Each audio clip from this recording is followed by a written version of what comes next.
Hello everyone, it's Don Baine, the Gadget Professor. We are here with episode 204. I've got a really cool gadget here. I know you're wondering what it is. Stay tuned, you're going to find out. He's got the toys. He's got showmanship. And he's got sex appeal. Ladies and gentlemen, from the great Southwest, here's the guru of gadgets, the dapper and dashing Don Baine, the Gadget Professor. Gadget Professor. Hello everyone, it's Don Baine, the Gadget Professor, coming to you live from our home studio in Scottsdale, Arizona. We are finally fully recovered from NAB 2015. I got a lot of stories to tell you, but we'll save that for some upcoming episodes. I got some real funny things that happened to me, but we'll talk about that later. We're going to change the show up a little bit starting from now on. I'm not going to go into that long intro as to how you can get me, and you can find me on Facebook, and you can find me on iTunes. If you're watching the show, you found me, but let's just go right into it today. The webpage is thegadgetprofessor.com, thegadgetprofessor.com. We come up with a new episode every Thursday evening. We hope you like it. It contains some tech news. It contains some free apps and also a review of some insane gadget that I think you'll like or that's useful to the audience. And we have a lot of fun doing that. So thank you so much for tuning in. We appreciate it. If you go to the webpage, thegadgetprofessor.com, you want to subscribe to the newsletter, which is right here on the right-hand side. Just click the newsletter button.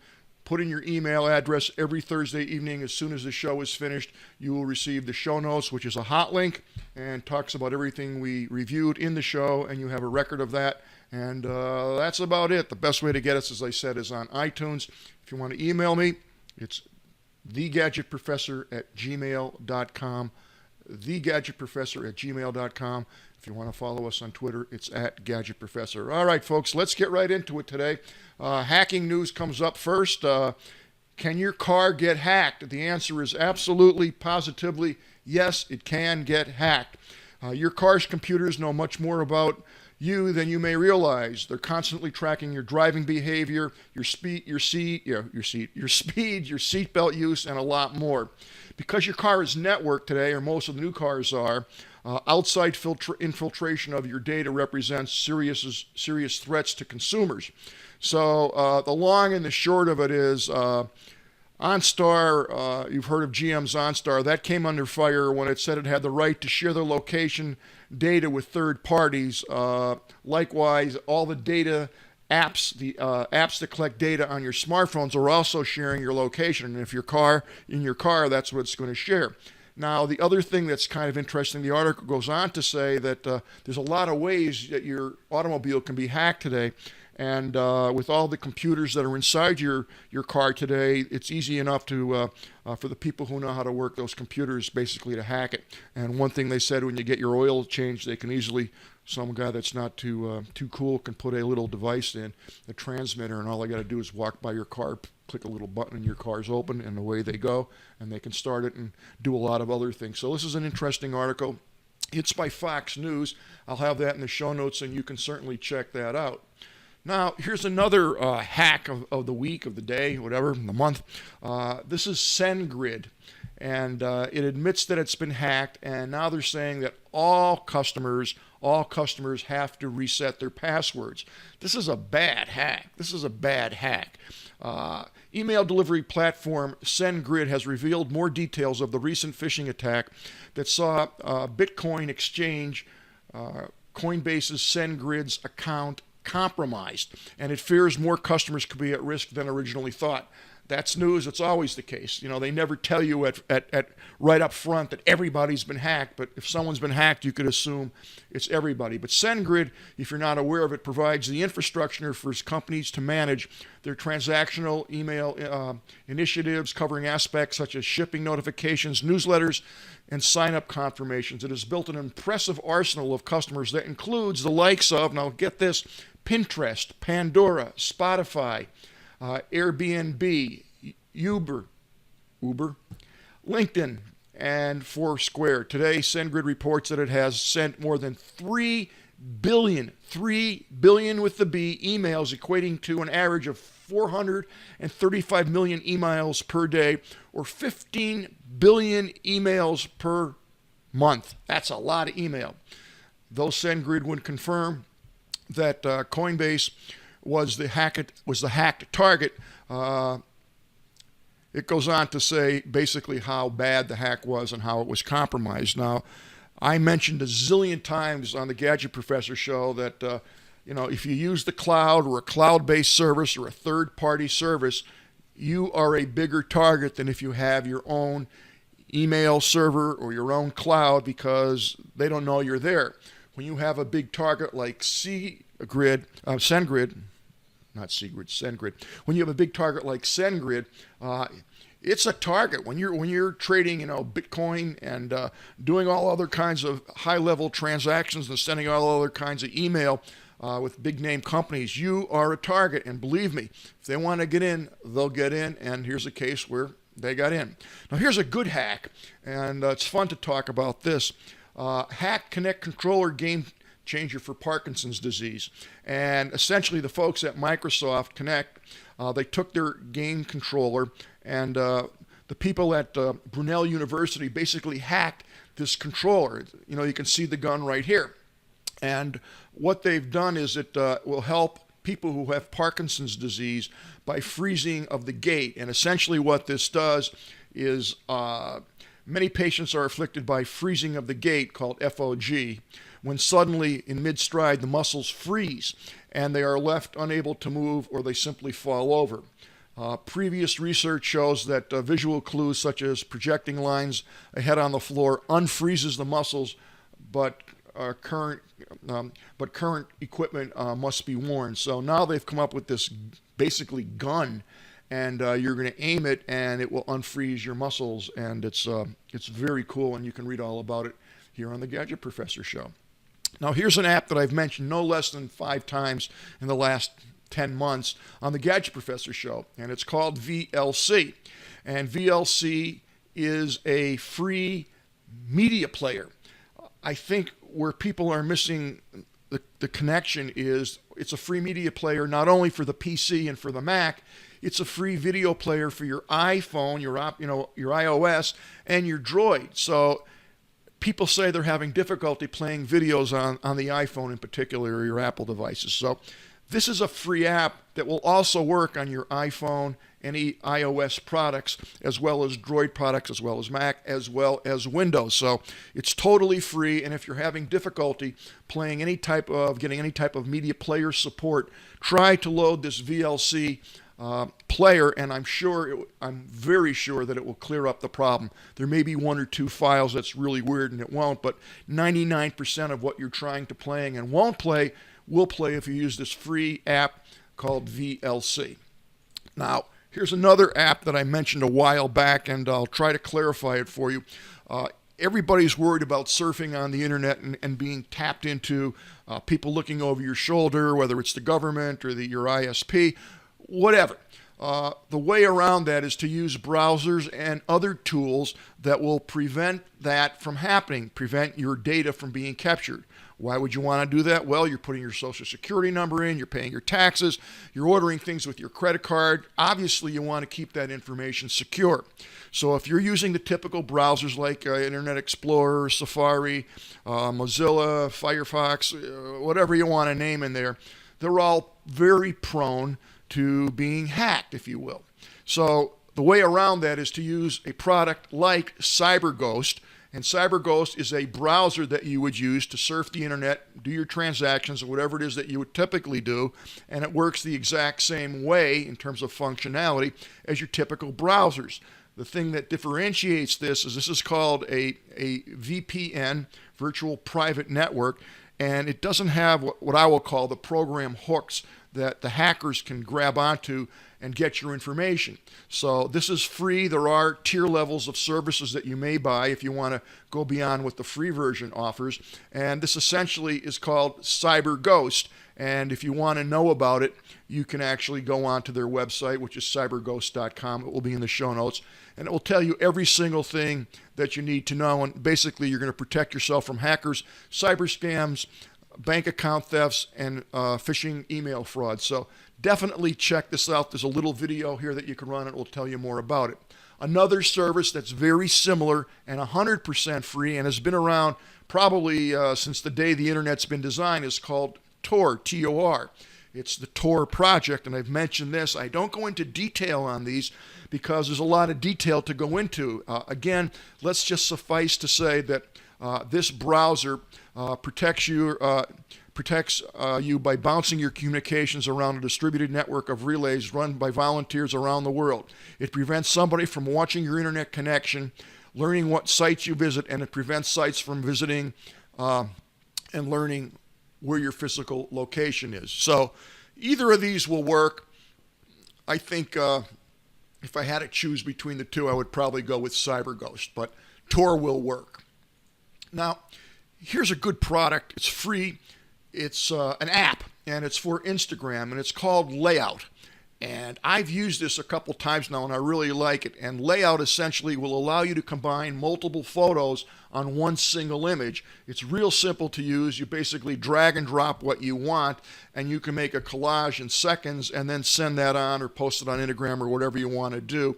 And they also have a photo booth, which is a lot of fun. So this is a free app. If you have kids or teenagers, I think they would enjoy this app. It's really easy to use, and it lets you get real creative. You could see some of the sample visuals here that they have on display, but it's a nice app. It's free, and I think it's a lot of fun.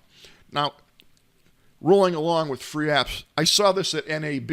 I actually interviewed Oliver, the gentleman who's the CEO of Boinx, B-O-I-N-X, and they have a really cool product. They have a free version, which you probably download because it's free. They also have paid versions, so there's different levels of services for the different levels of service that you require. But this is called Party Snapper, the social photo wall app that will wow your party guests. And essentially what this is, it's kind of fun, it's kind of cool, but you're at a party, whether it's your party or someone else's party, and basically you're going to all load this free app, Party Snapper, onto the phone. And then what happens is essentially every guest at your party snaps pictures with their iPhones. These are transmitted instantly to your own iPad or iPhone, all right, and turned into a beautiful photo wall that plays on a TV, on your regular TV, or on a projector, or any venue for that matter, and it's connected via AirPlay or cable. And at the end of the party, you don't need to ask all your guests, hey, send me all your photos that you took, because they're already loaded on your device, whatever that may be. Party Snapper is a single app that has both a photo snapping mode for party guests and a different mode for displaying these photos on your, quote, photo wall. So snapping pictures is free. The snap pictures will always be free for your party guests. Tell everyone to download the free Party Snapper app and start snapping pictures immediately. And here is a breakdown of what you get for free. And here's a breakdown of what it will cost you to have this app display those events for 7 days. Here's one for 30 days. It's $10 for 30 days. If you're really into this and like this app, and this, by the way, tells you all the things it will or won't do, you can spend $14.99. We'll call it $15, and you can get an unlimited version of this particular app and use it forever, and there's no limit. So you may want to look at it, try it out, and see how you like it. They also have a little video here that explains in detail what it actually does. It's kind of fun. Now, Boinx also has another free app called You Gotta See This, and this will allow you to create unique and artistically inspired special collages of images that you take by slowing the camera down in 3D space. And the results are kind of crazy, and it looks like what's called panography, not pornography, panography, or the honky key. Well, we're not going to go there. I can't even pronounce it. Honky key is squeak. I don't know. I can't read it. Font's not big enough. In any event, it takes some crazy pictures, and you can see some of the collages here that you can create with it. It's a lot of fun, particularly if you do panoramas. It makes it look like it's in 3D and like you're this expert creative photographer, when really you're just snapping them with this app, and it does all the work for you. So it's totally free. Check that out. It's a lot of fun. I know your kids were going to love that.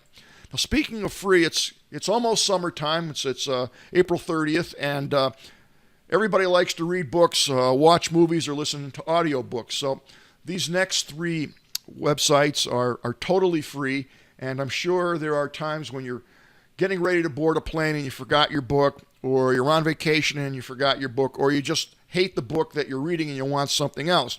Well, these sites are readily available on the internet, and you can go to them and download for free any kind of book that you want.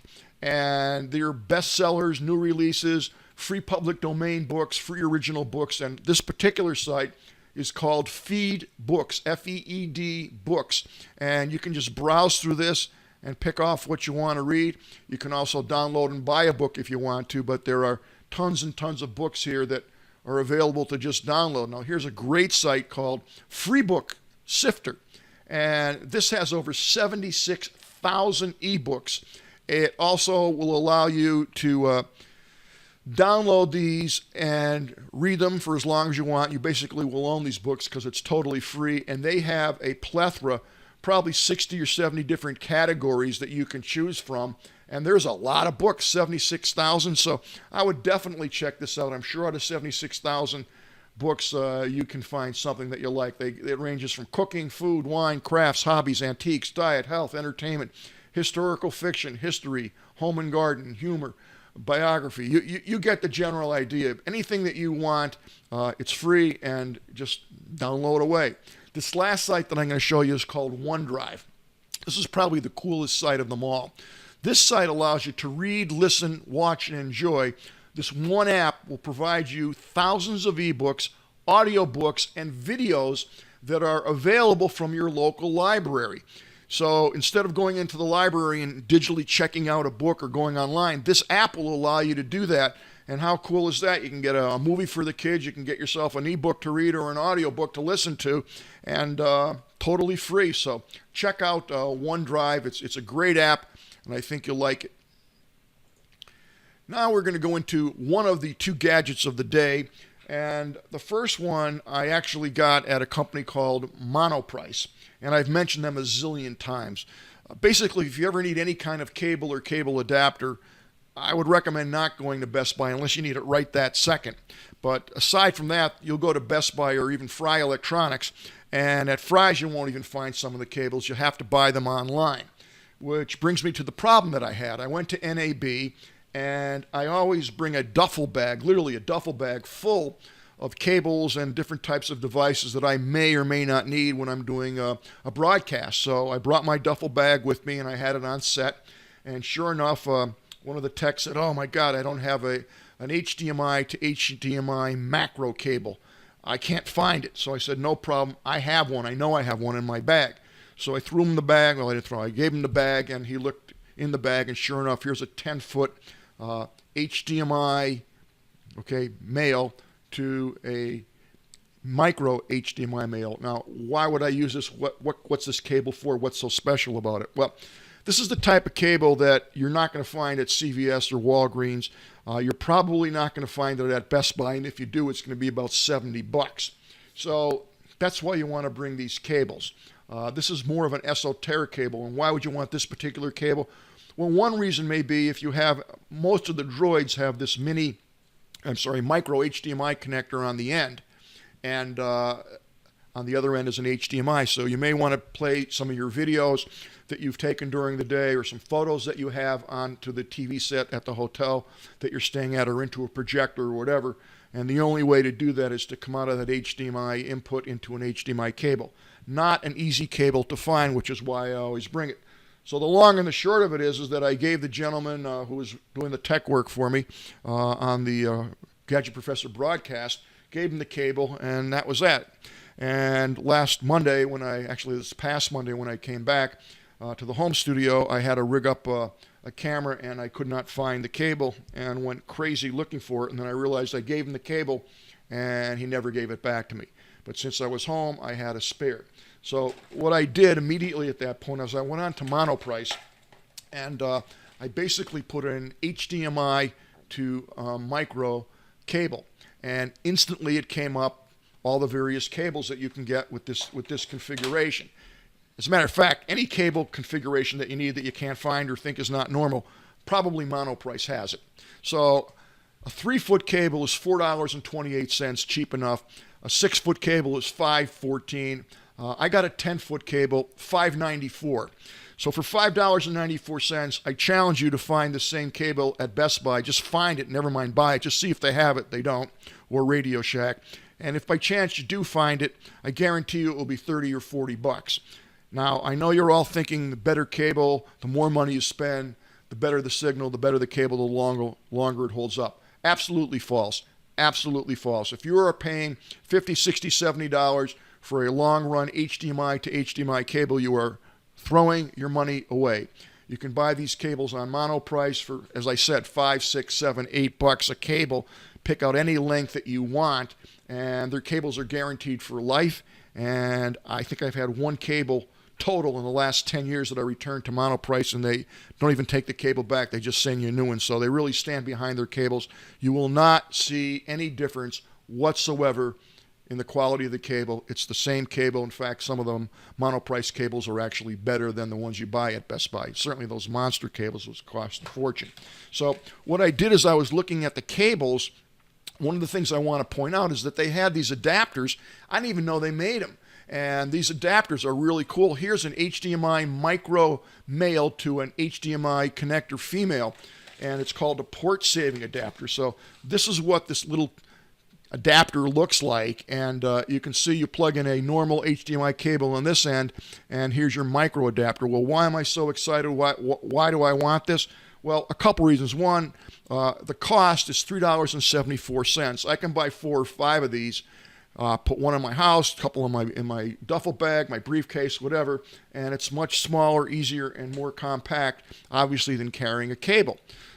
Clearly, you'll need a cable to connect off this, but the beauty of it is now you just need a standard HDMI cable, which is readily available anywhere. CVS, Walgreens, anybody sells an HDMI to an HDMI cable, so it solves that esoteric problem, and you can get those readily. The other thing that I like about it is for the cost and the convenience, you just can't beat this. So as I was scrolling down on this website, I didn't even know they made this cable, and this is the universal adapter, shell gold-plated HDMI, female to HDMI type male to type D male, blah, blah, blah. This is $3.71, and this particular adapter is like, wow, it's a home run for me. And, hey, these things excite me. What can I tell you? But there it is. It's a T cable, a T adapter, rather. And for $3.71, oh, my God, this will give me every configuration of micro, male, and female HDMI that I could possibly need. And it's very small, easy to use, easy to forget. But the convenience of having it when you need it way outweighs the inconvenience of trying to hunt one down, especially when you're going to go on the air in 5 minutes and don't have the right cable. So the bottom line is check out Monoprice and just Google what cables you're using, and you might be able to find some of these little adapters. And it's a whole lot easier, as I said, to take this adapter and cheaper than to take this cable. So check it out. It's a really cool site. Now, for the gadget of the day, I have something that's off the walls. I mean, literally off the walls. And what it is it's called Dropcapsule Pro. Now, as many of you know, if you're watching the Gadget Professor, I frequently will review remote cameras. And those are cameras that basically are IP cameras, or cameras that connect to the internet wirelessly or through the Ethernet cable, and are used to monitor your home for security, to monitor your kids, to monitor the babysitter, monitor the outside of your home, whatever. Well, there's millions of these, well, not millions, but there's probably thousands of these different types of cameras available on today's market. There's so many different brands, and I've probably tested them all out. One of my favorite cameras, and unfortunately more expensive cameras, is the Dropcam. And you've heard me talk about the Dropcam many times. This is what the Dropcam looks like, and there's 2 models basically that you can buy. There's the Pro model, which I think is $150, and then there's the standard model, which is $100. But these cameras work so well. They have such a wide angle view that I just love them.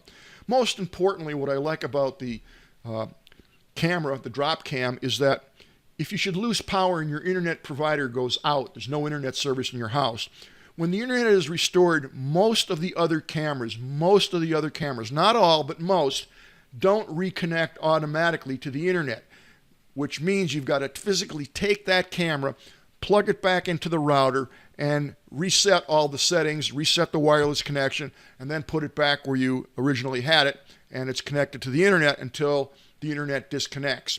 So it's a real pain in the neck.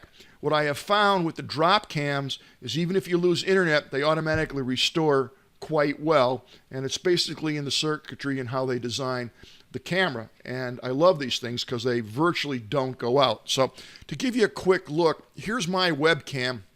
This is my other drop cam that I have in the studio, and there it is right there. We'll turn it on because I can do that remotely from the website. Another reason I like. But you can see my door is right in my face, my light door, but I can close that a little bit, and in a second or two you'll see my face will be clearer because the camera's away. There you go. So there's basically where I'm working out of right now. And I'll open this up and let me fix the light here. All right, so you'll see that all live on the camera, or maybe not, but that gives you a feel for what the drop cam actually looks like. Now, what I want to do with that camera is essentially make it an outdoor camera. Now, it says clearly on the drop cam instructions, very clearly, that this is not for use outdoors. End of story. That doesn't mean you could put this in a window and look out the window, because I've done that and it works okay. You do get a little glare from the window many times, and it's annoying, but it does work if you're desperate. So my goal was to get this drop cam and make it an outdoor camera. And I looked at a lot of cases that were around and available on the market, and then I found this Dropcapsule Pro. And this is $48, and took about a week and a half to get here. I ordered it on Amazon, and I have not tried this out yet, but it's pretty clever. Now, one thing I have to say right off the bat, when it comes with the instructions from Dropcapsule, this is not a big company, but it says thank you for the purchase, and it's very clear with the instructions what it says. It says Dropcapsule, this capsule, is not waterproof and will not protect your drop cam if submerged in anything other than air. Dropcapsule is water and rain resistant, with the added benefit of offering some impact protection. For the ultimate in protection, clear silicone or plumber's putty is recommended around your power cord. So it tells you right off the bat that this thing is not weatherproof. Let's just leave it at that. And that's okay. What I like about it is it's made out of PVC. They have a lens already embedded in the PVC, and this is so simple to operate. You just basically pull this out, and it fits in real snug because it has O-rings on it. You can see the O-ring there. That black band is an O-ring, which makes a solid pressure seal. And then they have two additional O-rings, one here and one, I just dropped it. Here it is. And one O-ring that is essentially going to sit on the front of the camera like so. Now, what you do is, quite frankly, very easy. You're going to pull the cord out from the back of the drop cam, and you're going to pop the drop cam out. So essentially all you're holding is this. And the way this works is you're going to put this first O-ring like so, and then you're just going to drop the camera literally into that. So that's what it's going to look like. Now, with regards to the wire, the cord slips through this hole, and at the end, when you're finished, this, with the O-ring back part, is going to plug right into this receptacle here and push down, and you can see the hole, and that's where the power cord that I just showed you would come through. And that's pretty much it. The other thing that you can do then is take the stand itself, and it has to be the Pro version of the Drop Pro Cam, and this just slips right on the back here like so, and that's it. Well, it looks great. What I'm going to do is I'm going to take silicone, and I'm going to buy the best silicone that I can get. It might cost me $10 a tube. And after the camera is secured inside the capsule, I am going to silicone the heck out of it. I'm going to put silicone all over the wire here. I'm going to take a thin band, and I'll do it neatly. I'll take a Q-tip and wipe some silicone right there. And I'm also going to put silicone right in here so that there's virtually no way that water is going to get in there, and that will do fine. Now, this is going to go in my Boston office outside, and I don't know how it's going to work. Worst case scenario is I lose the camera, and I tried, but I think it's going to be okay, because when I mount this, I'll put a piece of like rain gutter or sheet metal over it, so I'll protect it for the most part as best I can. And I think if it's raining or snowing, I don't think water or moisture will penetrate this to the point where it's going to affect the camera operation. I've been warned, but I think it's going to be okay because this is extremely well made, and I give the company credit for giving you that warning that it may not be totally waterproof. So we'll hook this up in a few weeks when I get back to the Boston area, and then we'll monitor it. We'll check in the Dropcam a couple episodes, and we'll see how we're doing. And when the Dropcam goes out, either I've lost internet service, and I'll be able to know that pretty instantly because I won't get a visual image, and we'll be able to watch the snow coming down when it gets to be the winter time. So this is a pretty cool device. I'm hopeful that it will work. The other thing that I like about it is because it's PVC, I'm able to glue or modify some type of strap or holder around this so that I don't necessarily have to use this stand, which I think will rust out real quick in the Boston climate. And then you got the Arizona climate where I am, where the heat may just bake this thing to a crisp.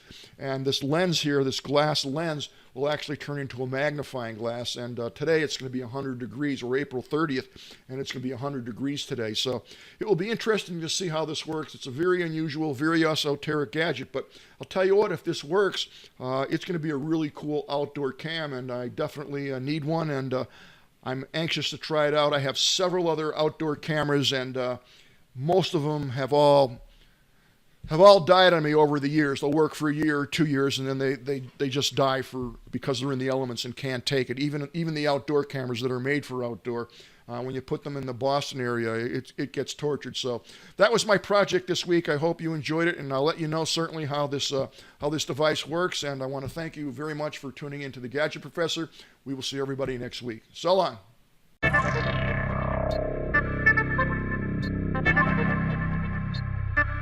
The Gadget Professor is produced by Don Baine, Multimedia Communications, LLC.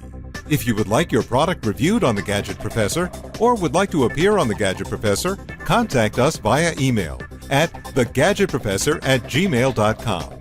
The opinions expressed on the program by the host, guests, call-in listeners, or chatters are solely the opinions of the original source who expressed them.